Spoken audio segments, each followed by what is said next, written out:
instead of this heavy shit? John wants them to assume responsibility for their actions. He says they've been doing everything backwards and need to turn it all around. He'll give them the chance to do so with one final test. Here's your key to freedom. There's one shell and there's one shotgun. The rest is up to them. Man, I hate open-ended exams like this. Anna and Ryan aren't good at them either, as they just assume that John wants them to kill each other. Anna grabs the gun first and aims it at Ryan, preparing to earn her freedom. And Ryan doesn't realize until too late that Jigsaw said they got it backwards. As Anna pulls the trigger, the shotgun backfires into her face, killing her with an accidentally self-inflicted gun wound. Who would have thought that Ryan would be the last man standing in this trap lot? Well, I guess standing is pretty generous, as he's only able to crawl over to the spent shotgun shell and discover that the keys to their ankle padlocks were inside of it. John had put them there and been very literal with his words. Here's your key to freedom. But now the keys are totally bugged, and Ryan has no other option than to roll onto his back and say he's sorry. Eleanor and Logan get to a farm that she says belonged to Jill Tug's family, so this must be the place. Halloran follows them there and ignores a call from Hunt, who's calling him from Halloran's apartment. Should have answered that phone, Hallie, my man. Maybe you could have explained the frozen skin jigsaw pieces Hunt just found in your freezer. Eleanor and Logan head inside and find all the used up game pieces of the traps we've watched play out during this movie.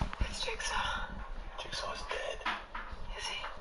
Yeah, dude, he has to be. Have you seen the beginning of Saw 4? But Eleanor claims that Jigsaw lives forever through the work of his followers, and that's when they stumble upon the cone of death that shredded Mitch to a husk. Logan turns on Ellie and suspects her of being behind everything, but as she proclaims her innocence, Halloran pops out and puts a gun to Logan's head. Logan puts his marine combat skills to good use and fights back as Eleanor runs away. Halloran manages to knock Logan out and runs off to chase Eleanor, but he loses her and winds up getting a needle in the back that knocks him out. Next thing you know, both Logan and Halloran are waking up with some fancy metal bibs around their necks that Logan immediately identifies as being freaking laser beams. John Kramer's voice comes over a speaker to tell them that they are the final two players of the game, and that 3D, so the filmmakers felt obligated to add a lot of gratuitous 3D shots. Like, a lot of really unnecessary, totally egregious 3D shots. Also of note is that this is the film in which Jason acquires his iconic hockey mask, so if you ever want to press someone on a first date, you can drop the hot trivia knowledge that his mask was originally owned by a guy named Shelley. Damn it, Shelley!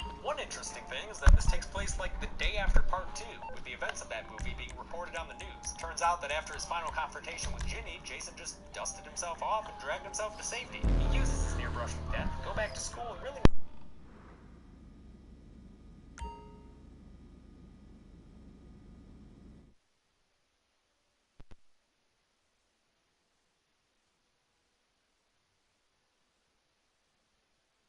so maybe Jason does him a favor when he kills... Jason's first victims are a feuding couple who own an adorable little bunny rabbit. Harold is apparently so miserable that he eats fish food and drinks liquor on the toilet, so maybe Jason does him a favor when he kills him with a meat cleaver to the chest. I just love these kills where the victim doesn't even try to put their hands up or anything. Way to take it on the chin, Harold. Or in the chest, rather. His wife Edna hears the commotion and wanders outside to investigate, but we already know she's not the best detective in the world because she saw Jason in her backyard and mistook him for her husband. Maybe it's because Jason got luscious locks for part 2. In any case, bald and beautiful, Jason quickly dispatches of Edna with a knitting needle through the back of her head. It even goes out through the front of her face and through his finger, which I never noticed that. Harold and Edna serve as the traditional intro kills, and with them out of the way, we don't hear the teenagers who pretend to care about Mary, what?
I'm sorry, boss. Finally sticks her in the gut with a hot fire focus, putting us all out of our misery and pushing the kill count to double digits. Chrissy and Rick return from the woods and realize something's wrong when they find an empty pot burning on the stove. As it's done, they separate.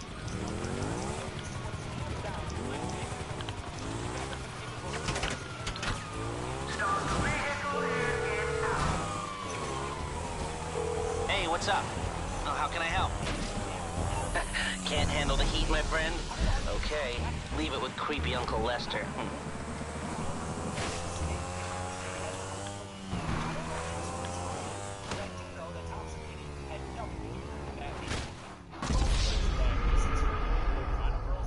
It's pretty standard this time through, no fun psychology games like in part 2. Instead, she does the usual final girl victory tour of the people she's outlived, including a guy she's never seen before in her life, so whatever, you know. She fights back a couple of times, stabbing Jason's leg, hitting him in the head with some wood, and dropping some heavy knowledge on him. Like, literally, you know, folks. She even hangs him from the barn, which appears to work for a second before Jason pops back up to show her his face. What? I put the mask back on? Whatever. Overall, nothing too special. Except, wait! Like, literally, you know, folks. She even hangs him from the barn, which appears to work for a second before Jason pops back up to put the mask back on. Overall,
lot have civilian access.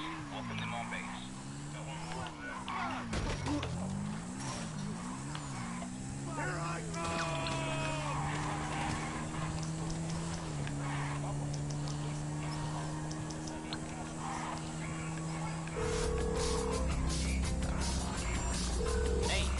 How can I help? Call me back when you've figured out how that brain of yours works.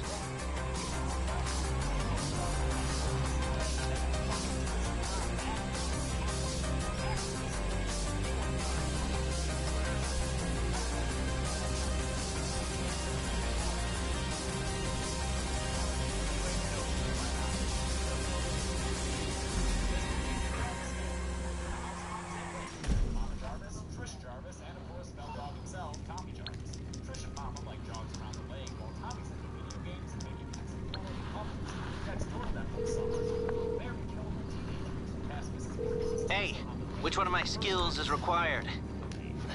Okay, my friend. I'll take care of the LSPD. Leave it to me.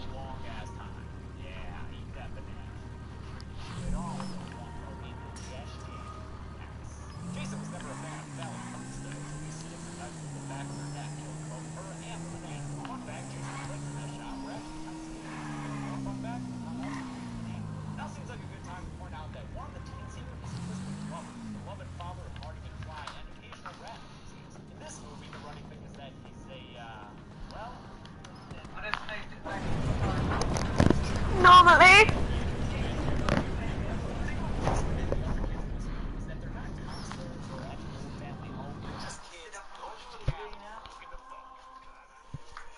And sure, that's true as well for the first three movies, but once you remove the pretext of other stuff, every scene with these kids is about getting it in. There's an extended skinny dipping scene where everyone but Glover gets naked, and then there's Tommy stumbling across it all and reacting exactly like I would if I saw this in my window when I was 8. So yeah, the next 20 minutes is just hanging out with these horny kids who Mama Jarvis definitely don't approve of. Also, Trish meets Rob, a sexy hitchhiker, who can fix cars and talk to your little brother like a